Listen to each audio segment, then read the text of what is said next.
All right, welcome to The Explainer. Today we're diving into a pretty unique and honestly provocative philosophy about careers, about success, and about your place in the world.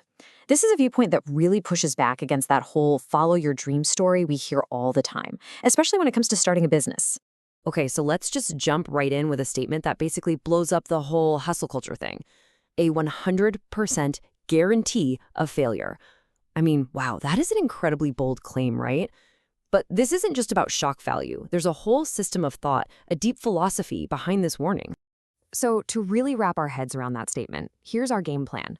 First, we're going to dig into who this guarantee is actually for. Then, we'll look at the two different career paths that are the bedrock of this entire idea. After that, we'll zoom out and see how this all fits into a larger vision for society. And finally, we'll bring it right back down to earth and talk about what this means for things like job interviews and even how you should think about your paycheck. Okay, so who exactly is being told they're guaranteed to fail? And why is the speaker so absolutely certain about it? Turns out this isn't a blanket statement for everybody. It's a very specific warning for a very specific group of people. Here's the core of it. The idea of entrepreneurship isn't some universal dream we should all be chasing. According to this philosophy, it's a path for a certain kind of person, someone who has a massive financial safety net from their family. For pretty much everyone else, the advice is brutal and simple. Just don't do it. It's not your path, and trying to force it is seen as a huge destructive mistake. And this is where the argument really reframes what risk even means. Starting a business isn't viewed as some brave personal adventure. It's framed as a super expensive form of study, like going to an elite university. And if you can't afford the tuition for that study, meaning you don't have family money to burn, the price of failure isn't just you going broke. It's the potential ruin of the very family that sacrificed to get you an education in the first place. The entire philosophy really rests on this one foundational idea that educated people, these intellectuals, are basically divided into two different groups right from the start. It's your background, not just your ambition, that really sets your course. And this slide right here lays out that framework perfectly. Now, it's super important to get this. These labels, conservative and progressive, they are not political. It's all about resources. So on one side, you have the conservative intellectual. Their family has capital, economic power. Their correct path is entrepreneurship, which is seen as a form of study paid for by that family wealth. Then on the other side, you've got the progressive intellectual. Their family poured everything they had into education. So their path is to join a company, to become part of an established system where they can continue their study and contribute ideas without risking financial catastrophe for everyone they love. So you have these two totally different paths. How do they fit together? Well, this is where we zoom out and see the bigger vision for how society should work. The idea isn't to hold people back, but to create a system where everyone's strengths are used in the most effective way possible. Now, here's the crucial part.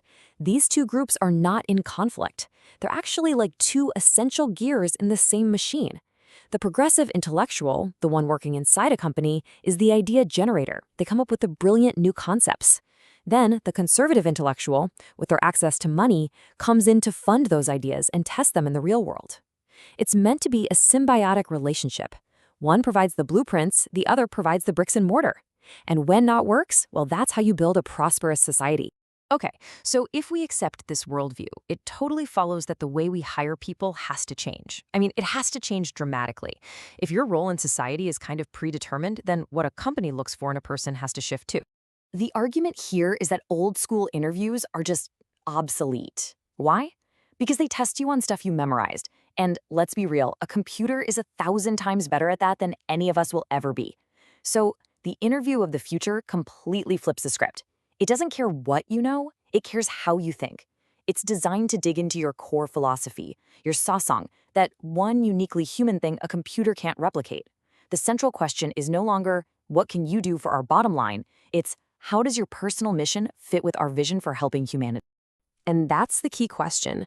The company of the future isn't just hiring an employee, it's looking for a partner in its mission.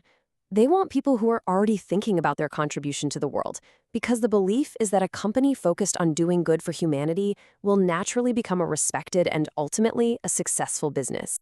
So if the interview is all about purpose, how should you handle a practical question like salary?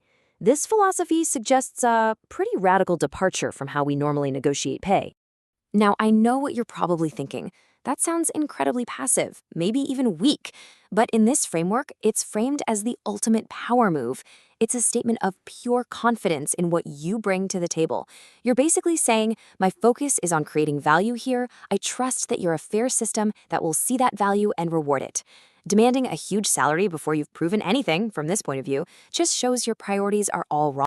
And this whole idea just flips the script on what a career is even for. The logic is, if you are truly absorbed in work that has purpose in your study, you honestly won't have the time or even the desire to be distracted by buying a bunch of stuff. Your focus is on contribution, not consumption. And when you're in that state, even a modest salary feels like more than enough. This period of intense, focused learning is where the real growth is, allowing you to find fulfillment and support your family without being driven by greed. So, when it's all said and done, this entire framework really challenges one of the core beliefs of our time. The idea that anyone can be anything. It kind of forces you to ask the question, are we spending too much energy trying to be someone we're not, instead of just mastering the role we were actually built for? Is it possible that true success isn't about breaking the mold, but about finding your perfect fit within a grander design? A very provocative thought to leave you with.